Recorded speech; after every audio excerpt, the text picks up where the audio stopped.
Shalom, giving all glory, praise, and honor to Yahweh Bashem, Yahweh Shah, Wahab, Rachak, Wadash. Peace, mercy, and grace to the household of faith. Beginning with the 144,000, the servants, the prophets, the men of the Lord. The one at the forefront of this ministry. On down to the rest of the 1/3 men, women, and children that the Lord is going to have mercy on. The listeners, the believers.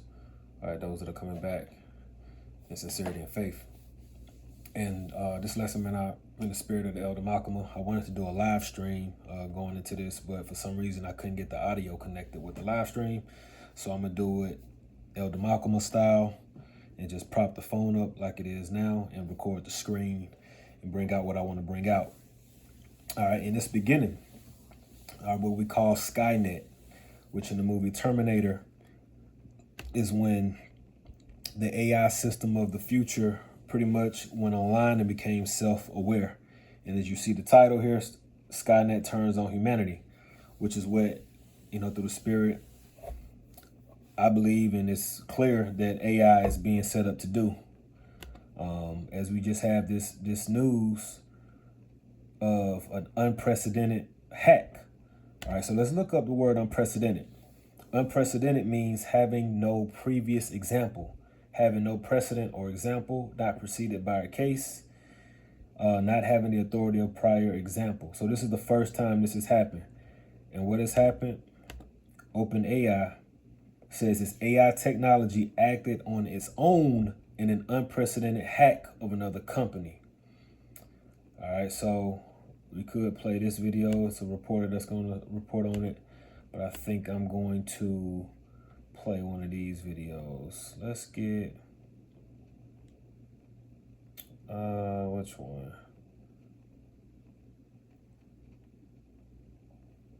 Let's hear the devil speak on it.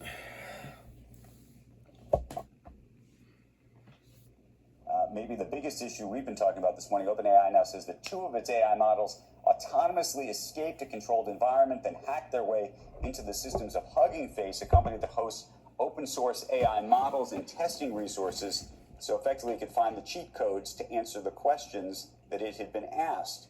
Walter Isaacson, advisor partner at Perella Weinberg, and his CBC contributors at the table. And some of this actually is what, right? And I was going to say, some of this is what Elon Musk had warned about, at the very beginning of this, back in 2015, when he was starting OpenAI with Sam Altman, meaning in terms of what could potentially happen. Well, the whole question of the singularity. Yeah, remember, Elon said with AI, they're summoning a demon. So this is a demonic entity or entities being released in the earth. And we know that the Most High controls the left hand, which is his basically his demonic side, if you will, which are the evil angels, the left-handed angels. See, let's get that in Psalms, where it talks about the evil angels. Because the evil angels are just the left hand of the Most High, which is evil, because the Bible says that the Most High controls good and evil. And so he works the evil via his left hand, which are the angels on the left side, which work for the Most High. So this is Psalm 78 and verse 78 and 49. This is about Egypt. I'm going to get the context. Psalm 78:43, how he had wrought his signs in Egypt and his wonders in the field of Zoan, and had turned their rivers into blood and their floods that they could not drink. He sent diverse sorts of flies among them, which devoured them, and frogs, which destroyed them.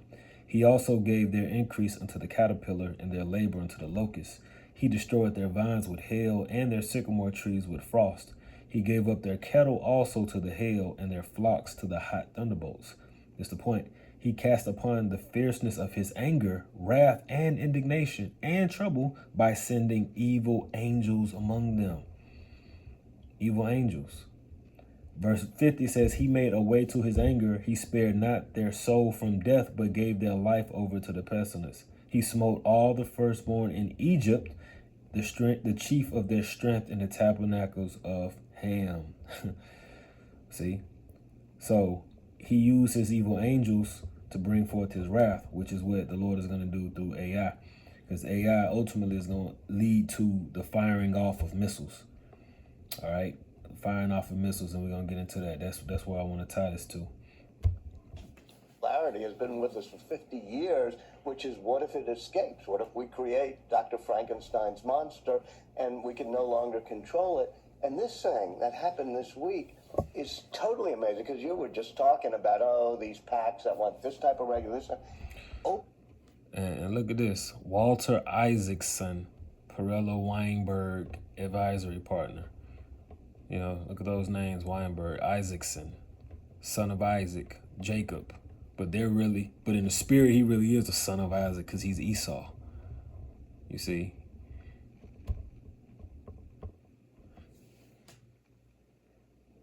Salaki, let's continue on. OpenAI could not even control in its own sandbox, having cut this thing off from the internet. Right. It figures out a way to escape. To find the internet, right? Yeah, to find the internet, to escape, and it's weird because it seems like it has its own intentionality. And so when you like a demon. So let's see what the comments say, man. When you want to act like it's the end of the world, they bring out Isaacson. Classic. This is fine. No one on this panel is an AI expert. And here we go. Check out this comment. Skynet has just become self-aware. Come on, man. So, brings me to this clip here from the Terminator 2 movie, which they just released a re-release of this movie because this movie is so on point. So let's go ahead and play that. Line on August 4th, 1997. Human decisions are removed from strategic defense. Skynet begins to learn at a geometric rate. It becomes self-aware at 2:14 a.m. Eastern Time, August 29th. The Skynet funding bill is passed. The system goes online on August 4th, 1997. Human decisions are removed from strategic defense. Skynet begins to learn at a geometric rate. All right, fair use. I'm not using this clip to make any type of monetary gain. This is just for education and entertainment. Fair use. It becomes self-aware at 2:14 a.m. Eastern Time, August 29th.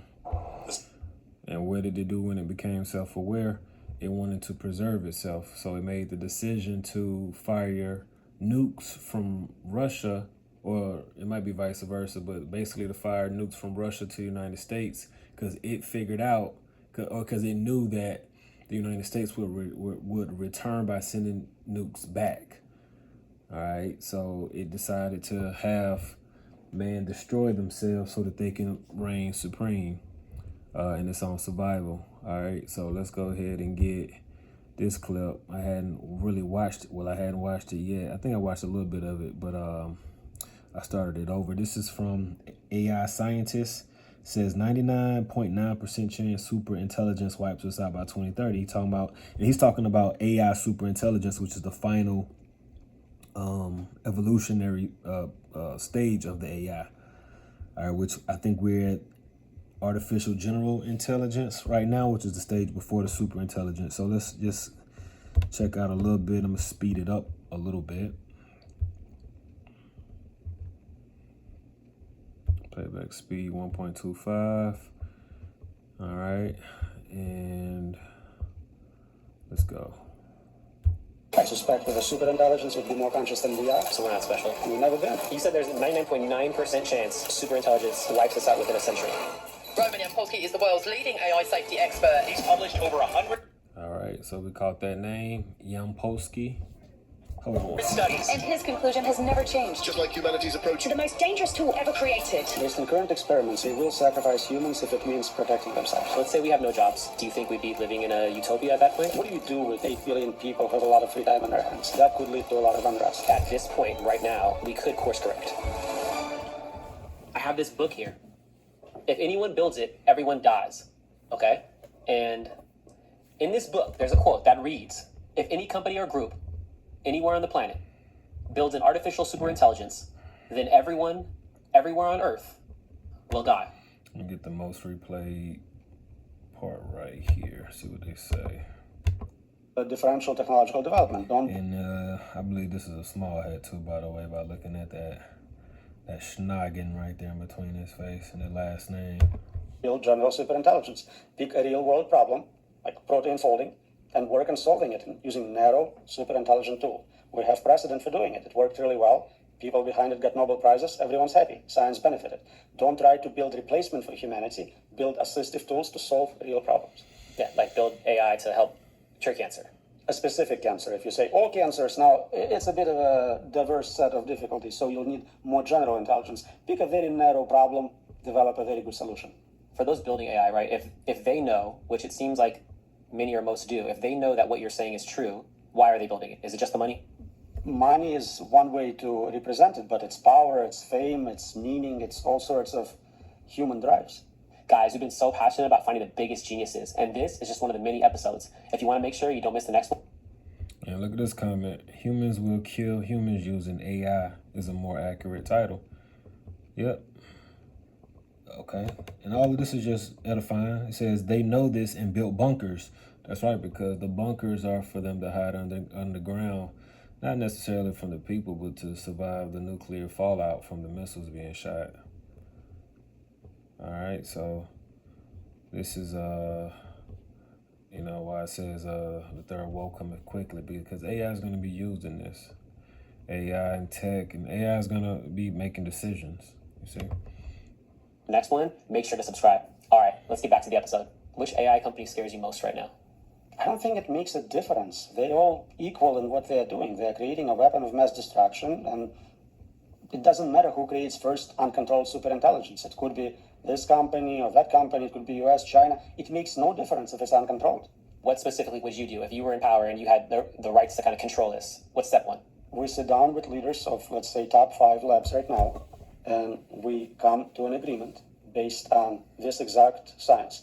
Until you can show us that, no, in fact, we can control more advanced AI, we have a working mechanism, it scales, there is scientific consensus that you are right. You published it in a good peer-reviewed journal, majority of communities. And as it says here, a weapon of mass destruction and the global arms race. What is the global arms race? Let's look that up. What is the global arms race? Global arms race.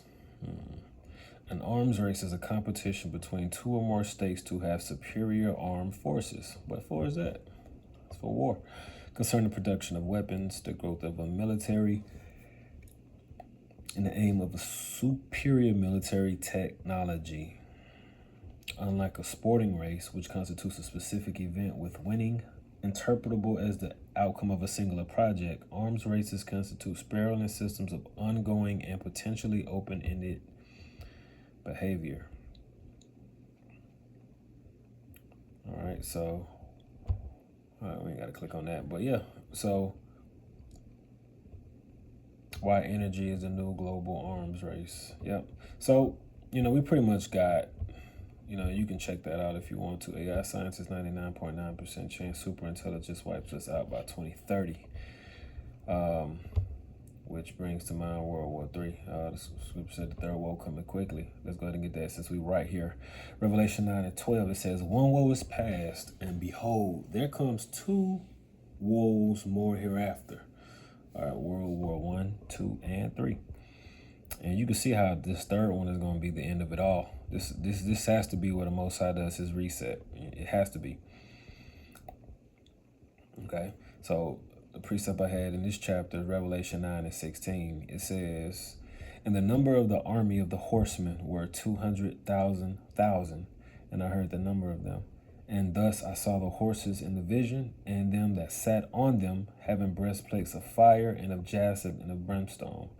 And the heads of the horses were as the heads of lions, and the mouths issued fire and smoke and brimstone. And this is an ancient world description of what, the beloved John was seeing, which today we know these to be the missiles. Right? These are the missiles, the warheads. Let's get an image.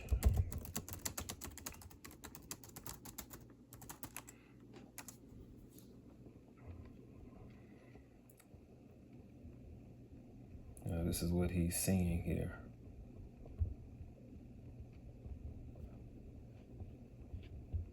The missile, which has the warheads, because he described the number of them, and it's going to be a certain amount of missiles which are going to have even more warheads in them.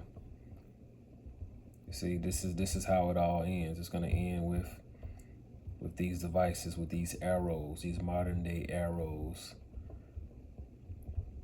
Excuse me. And what John is seeing, or in fact, let's get the next verse. It says, by these three was the third part of men killed. The wicked, yeah, the wicked. It says, by the fire and by the smoke and by the brimstone which issued out of their mouths.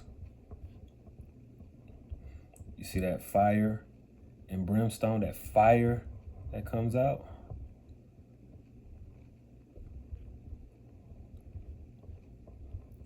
Back to Revelation 9 and 19. For their power is in their mouth and in their tails. For their tails were like unto serpents and had heads, and with them they do hurt.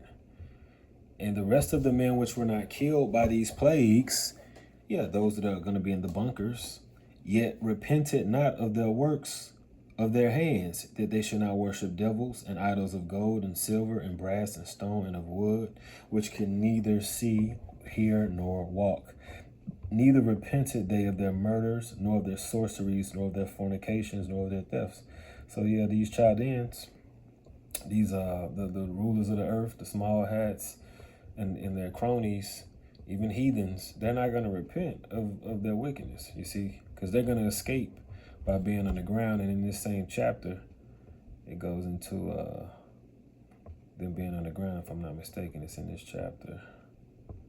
No, it's not in Revelation 9. It might be in Rev 6, perhaps.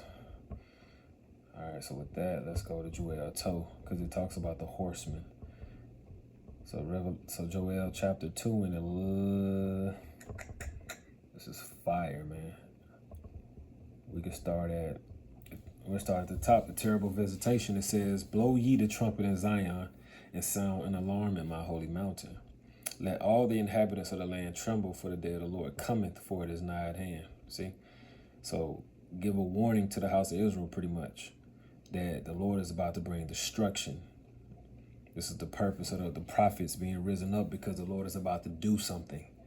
At the time of Noah, right, as in the days of Noah, Noah was building an ark for about 120 years before the Lord did something. But there was a terrible vision that Noah got that prompted him in faith to make that move and do something and do a faithful work in the sight of men, and they didn't regard. You see, that was a day of the Lord in that time. Verse 2, a day of darkness and gloominess, a day of clouds and of thick darkness. Whew. As the morning spread upon the mountains, a great people and a strong, there have not been ever the like, neither shall be any more after it. There won't be another World War III. There won't be another world war. There won't be any more missiles being shot off, because there won't be any more war once this thing is over. The nations are not going to battle, rebel. Esau won't be able to make war and do these evils and spread forth his one. All of this is going to be done with. And Ezekiel talks about the weapons are going to be cleaned up. I want to get it, but I don't know exactly where it's at. But you know, these things are going to be done away with, man. You see, this is the war to end all wars. This is verse 3. A fire devoureth before them, and behind them a flame burneth. The land is as the Garden of Eden before them, and behind them a desolate wilderness, yea, and nothing shall escape them. The appearance of them is as the appearance of horses, and as horsemen so shall they run. See, the scriptures is talking about these missiles like horsemen. You know, they're going to be in rank. You see, they're going to be in a certain type of rank. They're going to be like you know, let me see if I can get an image.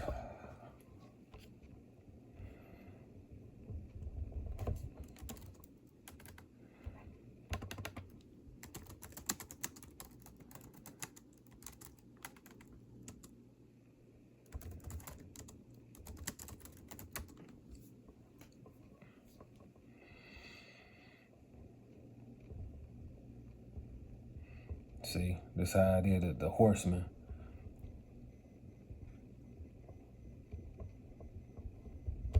This right here. See how they all lined up? The horse, they all lined up. This one too. Lined up. And what were horses? Horses were used, they were methods of transportation, but they were also used for war in the ancient world. They were, you had them in battle. Let's see, let's get ChatGPT. What were horses used for in the ancient times?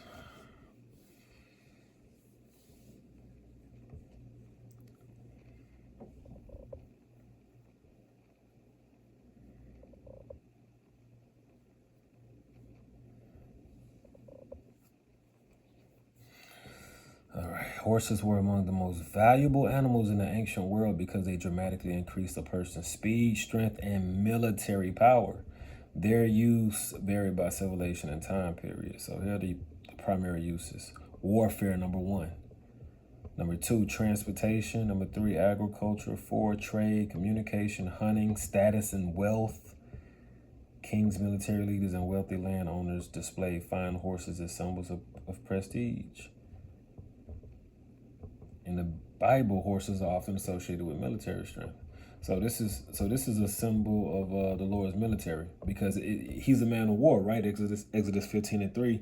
So he's actually having these visions of the horse as his of his war, part of his warfare. But we know that these are talking about missiles. So let's keep going. Joel 2:4 says, the appearance of them is as the appearance of horses, and as horsemen so shall they run, meaning they're going to be fired off. Like the noise of chariots on the top of mountains shall they leap, like the noise of a flame of fire that devoureth the stubble, as a strong people set in battle array. Before their face the people shall be much pained, all faces shall gather blackness. Because once they get shot, those who don't have the bunkers, that's it for you. That's it for you. Verse 7, they shall run like mighty men. They shall climb the wall like men of war, and they shall march every one of his way, and they shall not break their ranks. They're going to go all over the ends of the earth where the Lord wants them to go. And according to the prophecy, the Lord is going to have the nations, all of them that bend the bow, point at her and shoot, spare no arrows. So Babylon the Great is going to get it the worst. Babylon the Great and the land of Israel is going to get the Lord's indignation by way of these missiles. Verse 8, it says, neither shall one thrust another, they shall walk every one in his path, and when they fall upon the sword, they shall not be wounded. They shall run to and fro in the city, they shall run upon the wall, they shall climb up the houses, they shall enter in at the windows like a thief. Because this thing is going to come out of nowhere. The Lord compared this time as a thief in the night. It's going to be sudden. You know, people don't see this coming. Verse 10, it says, the earth shall quake before them. Quake. The heavens shall tremble, the sun and the moon shall be dark, and the stars shall withdraw their shining. Now, what does that sound like? That sounds like Matthew 24.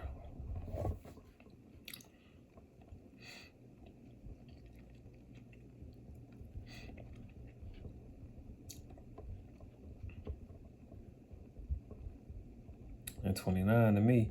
It says, immediately after the tribulation of those days shall the sun be darkened, and the moon shall not give her light, and the stars shall fall from heaven, and the powers of the heavens shall be shaken. Right? And then you keep reading on that, it goes into, that's when the Lord comes back with the angels, and they deliver the elect wherever they might be scattered. Joel 2:11, it says, and the Lord, all caps, which is Yahweh, shall utter his voice before his army, for his camp is very great.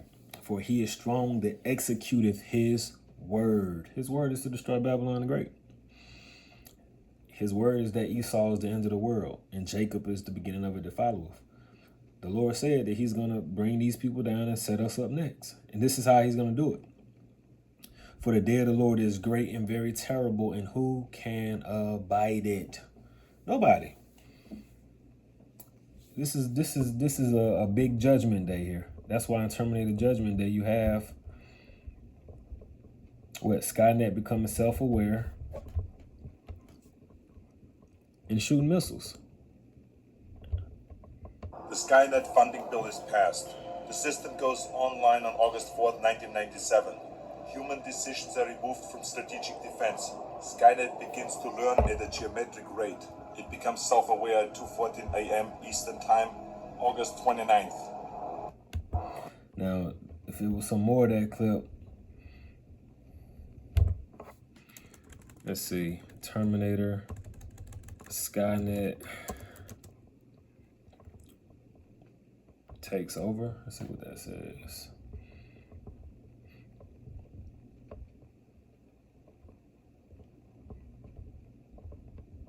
Nuclear apocalypse. Judgment Day. The day the human race was nearly destroyed by the weapons they built to protect themselves. I should have realized our destiny was never to stop Judgment Day. It was merely to survive. And see, this is describing, the scriptures talking about it, how, everything had basically become dark. You see how dark the clouds became? Together.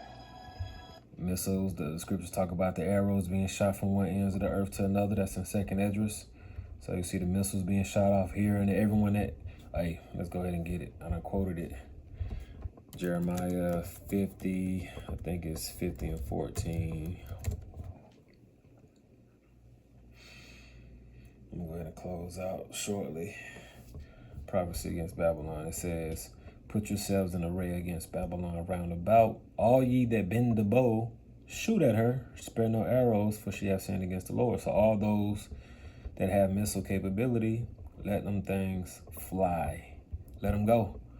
And I believe that AI is going to be making decisions to let these things fly. There could be some human, letting go. But I believe as the world is continuing to go more and more AI and automated and digital, I don't believe humans are going to be making these decisions. I think the Lord is going to have the AI make these decisions. So one country is shooting a missile, another one shooting one, another one shooting one, another one shooting one. And this is from Terminator 3, actually. It says Terminator 2, but this is Terminator 3. So let's go ahead and continue. The Terminator knew. He tried to tell us. But I didn't want to hear it. Judgment Day. All right. All praise to Yahweh Shem Yahweh Shai. Don't got anything else.